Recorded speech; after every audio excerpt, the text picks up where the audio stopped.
எங்கட உறுதிக்காணிக்குள்ள நீங்கள் ராணுவத்தை வச்சு சுற்றுலா விடுதிகள் நடத்துறீங்கள், சொகுசு வாழ்க்கை வாழலாம், நாங்கள் தெருவில் நிற்கும். ராணுவ அதிகாரியின் உல்லாச விடுதி அந்த பிள்ளைகள் எங்க குடியிருக்கிறது? எங்கட சார்பாக இருக்கிற பாராளுமன்ற உறுப்பினர்களுக்கு இது தெரியுமா தெரியாது? அர்ஜுனா அவர்கள், இளங்குமரன் அவர் இந்த கேள்வியை உங்களால் கேட்க முடியும். 6 பாராளுமன்ற உறுப்பினர்கிட்டையும் நான் தனித்தனியாக கேட்குறேன். மயிலட்டி மேல்குடியேற்ற குழுவின் உறுப்பினர். இன்று 3/6/2024 இன்றைய நாள் 11வது வாரமாக எமது மயிலட்டி மண்ணிலே நிலங்களை மீட்பதற்காக, அதாவது எமது பூர்வீக நிலங்களையும் எமது உரிமை காணிகளை மீட்பதற்கான தொடர்ச்சியான அறவழி போராட்டத்திலே ஒவ்வொரு வெள்ளிக்கிழமையும் நடத்தி வருகின்றோம். அதன் அடிப்படையில் இன்றைய நாள் 11வது வாரமாக நடத்தி கொண்டிருக்கின்றோம். இன்றைய நாளிலே நாங்கள் கூற முற்படும் ஒரே ஒரு விடயம், கடந்த 15ஆம் தேதி எமது மக்கள் இடம்பெயர்ந்து 36 வருடங்கள் கடந்ததின் நினைவாக எமது நிலங்களை மீளக் கேட்டும் யாழ் மாவட்ட அரசு அதிபரின் செயலகத்துக்கு முன்னாக பாரிய மக்கள் போராட்டம் ஒன்றை முன்னிறுத்தி யாழ் மாவட்ட அரசு அதிபரிடம் ஒரு மகஜர் ஒன்றை கையளித்திருந்தோம். அதாவது 2013ஆம் ஆண்டு மே மாதம் வெளியிடப்பட்ட வர்த்தகமானியை முழுமையாக நீக்க வேண்டும், அதனோடு எமது நிலங்களை முழுமையாக விடுவிக்க வேண்டும். அது சம்பந்தமான பதிலை ஜனாதிபதியிடம் நாங்கள் கொடுத்த மகஜரை ஜனாதிபதியிடம் அனுப்பி பதிலை பெற்று. ஏன்னா நாங்கள் நிறைய லெட்டர்கள் ஜனாதிபதிக்கு அனுப்பியிருக்கோம், இன்று வரைக்கும் எங்களுக்கு பதில் வந்ததில்லை. அதால் இதை யாழ் மாவட்ட அரசு அதிபர் ஊடாக ஒரு கவனீர்ப்பு ஒன்றையும் செய்து ஊடகங்களுக்கு வெளிப்படுத்தி செய்ய வேண்டியிருந்தாங்க. அதே மாதிரி செய்து இன்றைக்கு 17 நாள் ஆயிட்டு. அதுகளை அலுவலக கடமை நாள் என்று பார்த்தா 12 நாள் ஆகுது. இன்னும் எங்களுக்கு இது சம்பந்தமான பதில் எதுவும் கிடைக்கல. 25ஆம் தேதி பாதுகாப்பு பிரதி அமைச்சர் தலைமையில் ஒரு கூட்டம் ஒன்று கொழும்பில் நடந்திருக்கு. ஊடகங்கள் வழியாக அறிஞ்சு கொண்டு நாங்கள் அந்த கூட்டம் தொடர்பான பதிவுகள் கூடி உரிய மக்களுக்கு, அதாவது காணியை இழந்த மக்களுக்கு ஒரு அதிகாரபூர்வமாக அறிவிக்கப்படவில்லை. பிரதேச செயலகத்தாலேயோ மாவட்ட செயலகத்தாலேயோ எந்த ஒரு அரசு அமைப்பாலையும் இது வெளிப்படுத்தப்படலை. இங்கே நடக்கிற எந்த ஒரு கூட்டத்திலையுமே காணி உரிமையாளர்கள் புறக்கணிக்கப்பட்டு கொண்டே தான் தொடர்ச்சியாக இருக்கிறாங்க. இல்லையண்டா காணி உரிமையாளர்கள் சார்பில் இருக்கிறவர்களும் தொடர்ச்சியான புறக்கணிப்பு தான் மேற்கொள்கிறேன். ஏன்னா கடைசியாக பாதுகாப்பு பிரதி அமைச்சர் வெளிவடக்குக்கு இங்கே வந்திருந்த போது கூடி பிரதேச தவிசாளர், அதாவது தனியாற்ற காணிகளுக்கு உரிமையான ஒரு அமைப்பு பிரதேச சபை, அந்த பிரதேச தவிசாளரை கூடி அனுமதிக்கலை. என்ன காரணம்? அதாவது மக்களோட நிற்கிற வேலை வெளிநடத்தி கொண்டு செல்றீங்க. அப்போ எங்களுக்காக கதைக்கிறாக்களையும் விடுறீங்கல்ல, காணிக்காரரையும் விடுறீங்க இல்லைன்னா உங்களோட நியாயம் என்ன மாதிரி போகுது? அரசாங்கத்திட்ட நாங்கள் கேட்குற ஒரே ஒரு விஷயம், இன்றைக்கு நடந்த கூட்டத்தில் நாங்கள் வெளிப்படுத்தின ஒரே விஷயம், 2 கேள்வி இருக்குது. ஒன்று எங்களோட மக்களோட ஓட்டால் பாராளுமன்றத்துக்கு தெரிவு செய்யப்பட்ட 6 பாராளுமன்ற உறுப்பினர்கள் இருக்கீங்க. தமிழ் மக்களோட ஓட்டால் தான் நீங்கள் பாராளுமன்றம் சென்று நீங்கள் அடுத்தது அமைச்சர் தேசிய பட்டியலோட வந்தாலும் வடமாகாணத்தை பிரதிநிதிப்படுத்தி இருக்கிறதால அவரையும் உள்ளடக்கி ஒரு 2 கேள்வியை கொடுக்குறோம். அதாவது இந்த பிரதேசத்தில் காணப்படுகின்ற உயர் பாதுகாப்பு வலயம் என்று சொல்லி காணப்படுற இடங்களில் விவசாயம் செய்கிற இடங்கள், பச்சையாக இருக்கிற இடங்கள், அடுத்தது இந்த பீச் ரோட்டில் இருக்கிற தல்சேனா ஹோட்டல், இந்த கமாண்டா பங்களா ஒரு இராணுவ அதிகாரியின் உல்லாச விடுதி, பெலாலி சந்தியில் இருக்கிற கடைகள், பெலாலி சந்தி தாண்டினோன்னு இருக்கிற பேர்பிள் பீச்னு சொல்லி ஒரு ஏர்ஃபோர்ஸ், அதாவது ஏர்ஃபோர்ஸ் தளபதி ஒரு ஆளின் உல்லாச விடுதி, இப்படியான நடவடிக்கைகள் எல்லாம் என்னென்று தேசிய பாதுகாப்புக்கு வருதுன்னு சொல்லி ஒரு கேள்வியை பாதுகாப்பு அமைச்சிடம், அதாவது பார்லிமெண்டில் மக்கள் சார்பில் இந்த கேள்வியை உங்களால் கேட்க முடியும். 6 பாராளுமன்ற உறுப்பினர்கிட்டையும் நான் தனித்தனியாக கேட்குறேன். அர்ஜுனா அவர்கள், இளங்குமரன் அவர்கள், Sridharan sir, Bhavanandaraja sir, Rajeevan sir, இப்படி ஒவ்வொரு பாராளுமன்ற உறுப்பினர் தனிப்பட்ட ரீதியாக நாங்கள் கேட்குறோம். இந்த கேள்வியை உங்களால் முன்வைக்கலுமா? என்னண்டு இதை நீங்கள் தேசிய பாதுகாப்புன்னு சொல்கிறீங்க? எங்கட உறுதிக்காணிக்குள்ள நீங்கள் வருமானம் ஈட்டலாம், சொகுசு வாழ்க்கை வாழலாம், நாங்கள் தெருவில் நிற்கணும். அது என்னண்டு தேசிய பாதுகாப்பு? அபிவிருத்தி என்று சொன்னால் எது அபிவிருத்தி? உரிமையாளர்கள் தெருவில் நிற்க நீங்கள் காசை உழைக்கிறதும் உல்லாசமாக இருக்கிறதும், எங்கட தோட்டக்காணியில் நீங்கள் விவசாயத்தை செய்து அதை கொண்டு எங்களுக்கே விற்கிற நிலைமை என்றால் அது என்னென்று அபிவிருத்திக்கு வரும்? இந்த வரைக்கும் விமான நிலையம்னு சொல்லி நீங்கள் அபிவிருத்தி என்ற ஒரு போர்வையில் என்னத்தை செய்து வச்சிருக்கீங்க? ஒழுங்கான விமானம் ஓடுதா? சென்னைக்கும் திருச்சிக்கும் மட்டும் ஓடி என்ன பிரயோசனம் பெறப்போகுது? கூடுதலான வெளிநாட்டு, அதாவது வடமானத்தை பிரதிநிதிப்படுத்துகிற மக்கள், கூடுதலான நாட்கள் யூரோப்லாம் கூட இருக்கா. முக்கியமான துபாய், கட்டார், சிங்கப்பூர் போன்ற நாட்டுக்கே உங்களால் டிரான்சிட் செய்து கொடுக்கலாம் கிடையாது. கொழும்பில் ரங்குற ஏதாவது ஒரு விமானத்தை இங்கே ரக்க இல்லாதா? ஏன் ஓடுபாதை இல்லையா? ஓடுபாதை இல்லாட்டி முதல் அதை செய்யுங்க. விமான நிலையம் அபிவிருத்திக்கானதுண்டா இருக்கிற ரன்வேயை சீர்படுத்தி முக்கியமான இதை கொண்டு வந்தது அதை சுற்றி இருக்கிற மக்கள் அபிவிருத்தி அடைவாங்க. அப்படி இல்லாமல் வழிவடக்கில் நீங்கள் வந்து இராணுவத்தை வச்சு விவசாயம் செய்கிறீங்க, கடைகள் நடத்துகிறீங்கள், சுற்றுலா விடுதிகள் நடத்துகிறீங்கள், ரொட்டி கடையிலேருந்து சலூனில் இருந்து விளக்குமாறு செய்து விற்கிறீங்கள். இப்படியான அவலத்தையும் இந்த வெளிவடக்கில் நீங்கள் செய்யக்க நாங்கள் கேட்குறோம் சோளம் அவிச்சு விற்கிறீங்க. அப்போ நாங்கள் இதில் ஒரு விஷயம் ஒன்று கேட்குறோம் என்னென்னா, இந்த பிரதேசத்தில் இருக்கிற மக்கள் வருமானம் இழந்து நாங்களே வெளியில் போகணுமென்று திட்டமிட்டு செய்கிற ஒரு சதி என்று மட்டும் நான் தெளிவாக சொல்கிறேன். எங்களோட சார்பாக இருக்கிற பாராளுமன்ற உறுப்பினர்களுக்கு இது தெரியுமா தெரியாது. ஏனெண்டா இங்கே நீங்கள் செய்கிற வருமானம் விட்டுற செயற்பாட்டால் இதில் இருக்கிற ஒருத்தருக்கும் ஒரு ரூபா லாபம் பெறாது. கடையால் எங்களுக்கு ஒரு லாபம் இல்லை. நீ விற்கிற பொருளை நான் வாங்கி சாப்பிட போகிறேன். அந்த வாங்கி சாப்பிட்றதுக்கு கொடுக்குற காசை நான் எங்கே இருந்து உழைக்கிறது? உங்கள்கிட்ட கையேந்தி நிற்கிறதா, பிச்சை எடுக்கிறதா, இல்லைன்னா அரச மானியத்தையும் அரச கொடுப்பனைகளையும் எதிர்பார்த்துருக்குறா? எங்கட நிலத்தை விட்டீங்கன்னா நாங்கள் உழைக்க போகிறோம், தோட்டம் செய்ய போகிறோம், எங்களோட தொழிலை செய்ய போகிறோம், நாங்கள் எங்களோட காசை வச்சு வாழ போகிறோம். நான் இன்றைக்கு ஒரு தோட்டம் செய்தேன்டா, எந்த தோட்டத்தில் நான் தோட்ட உரிமையாளராக இருந்தேன்டா ஒரு டிராக்டர் வந்து எனக்கு உழுது தர போகிறான், அவனுக்கு நான் ஒரு சம்பளம் கொடுப்பேன். அப்போ என்னோட சேர்த்து இன்னொருத்தன் பயனடைகிறான். இன்றைக்கு அடுத்ததாக ஒரு தோட்டத்துக்கு மருந்து அடிக்கிறான்டா, மருந்து அடிக்கிறவனுக்கு ஒரு காசு கொடுப்பேன், அவன் குடும்பம் அதால் நல்லா இருக்க போகுது. இராணுவம் செய்கிற தோட்டத்தில் என்ன பிரயோசனம் பிரதேச மக்களுக்கு வருது? கரண்ட் காசுலேருந்து தண்ணி காசுலேருந்து எல்லாமே இராணுவத்துக்கு பாதுகாப்பு பட்ஜெட்டுக்கால வருது.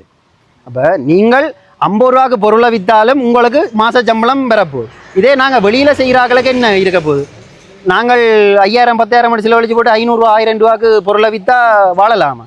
உங்களோட இயல்பான இராணுவத்திൻ്റെയും இந்த அரசு அதிகாரிகள்டையும் அரசியல்வாதிகளும் கவனித்து கொள்ளாத ஒரே ஒரு விஷயம் என்னென்னா இந்த ஒரே ஒரு விஷயம், அதாவது மக்கள் வழிவடக்கில் இருக்கிற மக்களை வருமானம் இழந்தவர்களாக வெளியேற்றி இந்த நிலத்தை அபகரிக்கிறது தான் எல்லா அரசாங்கத்தின் ஒரு தொடர்ச்சியான ஒரு கொள்கையாக வச்சிருக்கணும். நான் ஒரு அரசாங்கத்தை என்று குறிப்பாக சொல்லலை, எல்லா அரசாங்கமும் இந்த காணியை கொள்ளையடிக்கிறதில் இருக்கணும். மக்கட்ட உறுதி காணியை கொள்ளையடிக்கிறீர்கள். இன்றைக்கு இவ்வளோ காணிகளே நாங்கள் இருக்கிறேன்.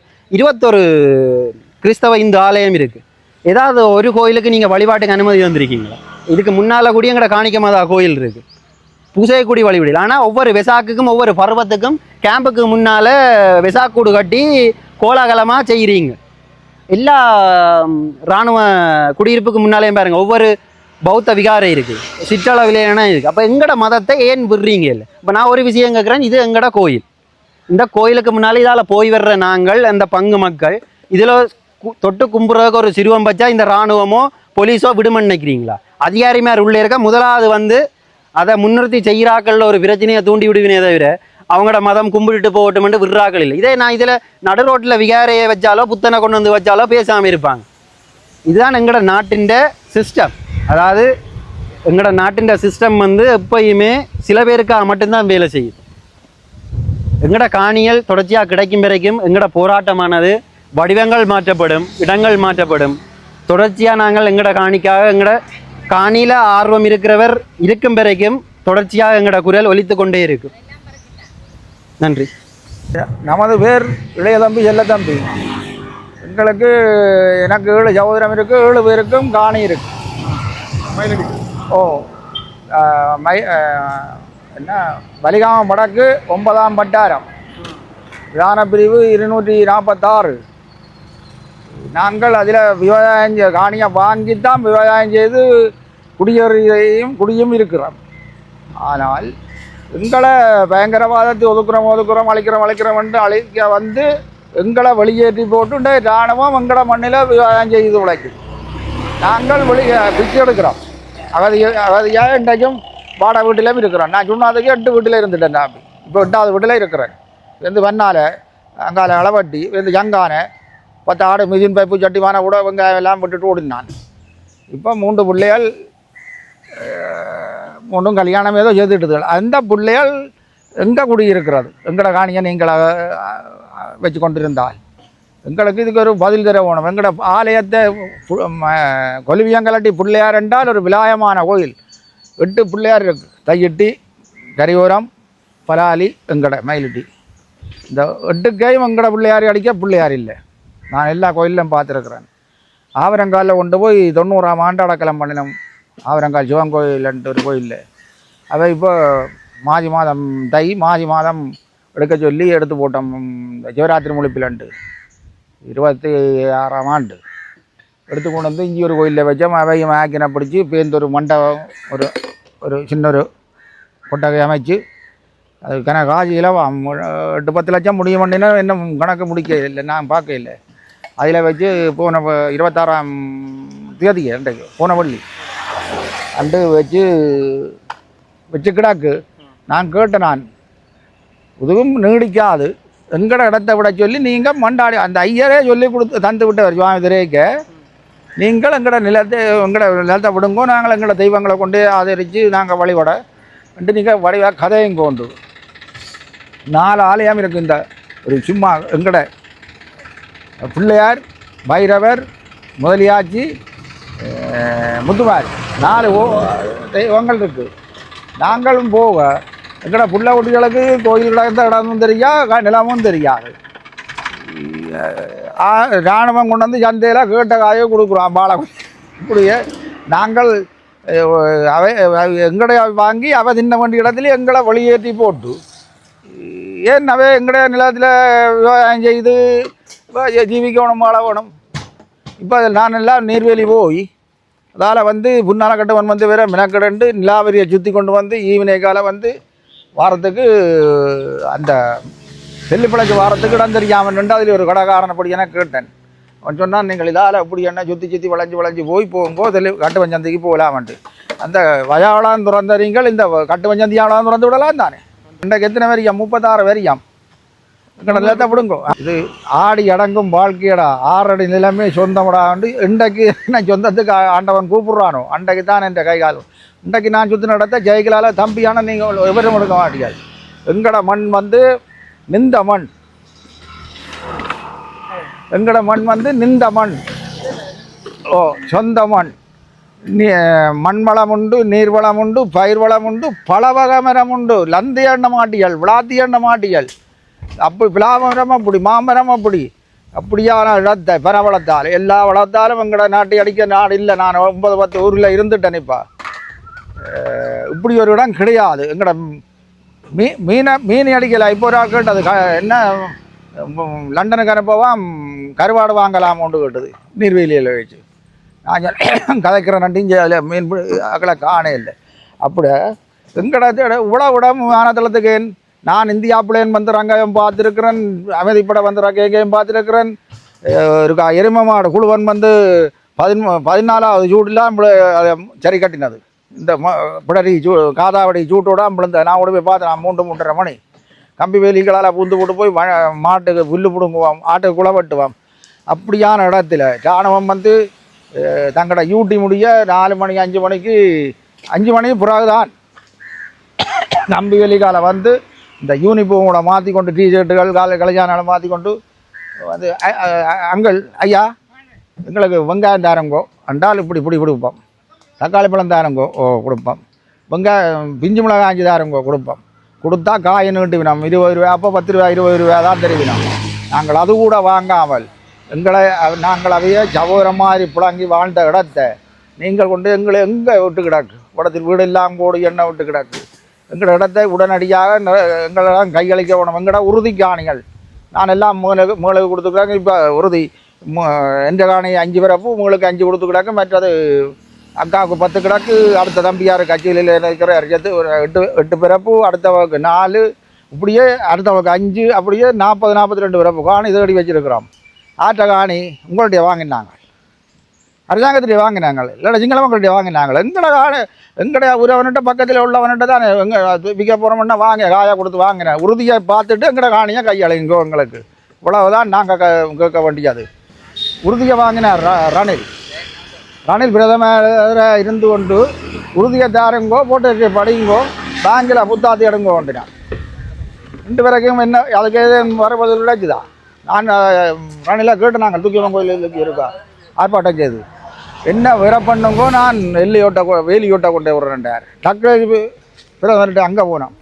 அவர் சொன்னார், என்ன இதுக்கு விர பண்ணுங்கோ போட் பண்ணி நான் கொண்டு உங்களோட சொந்த இடம் எல்லாம் விடுறேன்ட்டு. எங்கள் வீட்டுகள் 6 கதைச்சிகள் 6 இது இந்த விமானத்தளம் தம்பியான என்ற மாமனுக்கும் அடுத்ததும் ஒரு மாமன் தான். அவை சம்பந்த பகுதி இதில் புளியன் ரோட்டு அதுக்கு போகுது நடவுக்காலால் ஆரை கேட்டு ஒரு 50 ரூபா 100 ரூபா இல்லாட்டா 1000 ரூபா கொடுத்து அந்த காணி பாதை திறந்திகளோ 7-8 பேற்ற காணிகளால் பாதை போகுது. ஆரை கேட்ட நீங்கள் காதை கொடுத்து நீங்களே கேட்ட நீங்களே உங்கள் இதென்ன ஆட்சி இதை நாங்கள் அந்த நேரம் போராடி இருக்கலாம். நான் சொன்னாத்தில் இருந்துட்டேன். இங்கே வந்திருந்தால் நான் கடவுளுக்கு வேற கூட மறியல் போராட்டம் விருப்பம் கேட்டு துறக்க விடாமல் இப்போ அதெல்லாம் பாருன் நான் அதால் போனால் வயலுடைய அதில் அப்படியான இடத்தை எங்களுக்கு கையளிக்க வேண்டியது அரசாங்க பொறுப்பு. நீங்கள் அவர் மைசூரியர் கணவருக்கு காணி விட்டார், வீட்டு திட்டம் கொடுத்தார். இவர் வீடு கொடுக்குறார். வன்னி மாவட்டம் எல்லாம் இந்த பிளவோ அந்த பிளவோ எல்லாத்துக்கும் வீட்டு திட்டங்கள் கொடுக்குறார். ஏன் எங்கட மக்களை வெளியேற்றி போட்டு சொந்த காணியால் நீங்கள் கொண்டு போய் அரசாங்க காணி இந்த அருங்கோ நீங்கள் இதில் இருங்கோ 20 லட்சம் வீட்டு திட்டம் வண்டி சொல்லி அது கொடுக்குறீங்க. எங்களை கூப்பிட்டு இருந்துக்கோ எங்கட இடத்துல எங்கட மண்ணில் வாழ விடுங்கோ. எங்களை எங்களோட வயது வந்துடுது. நாங்கள் எங்கட பிள்ளைகளை கழுதி கொடுத்துட்டு நாங்கள் கண்ணை மூடி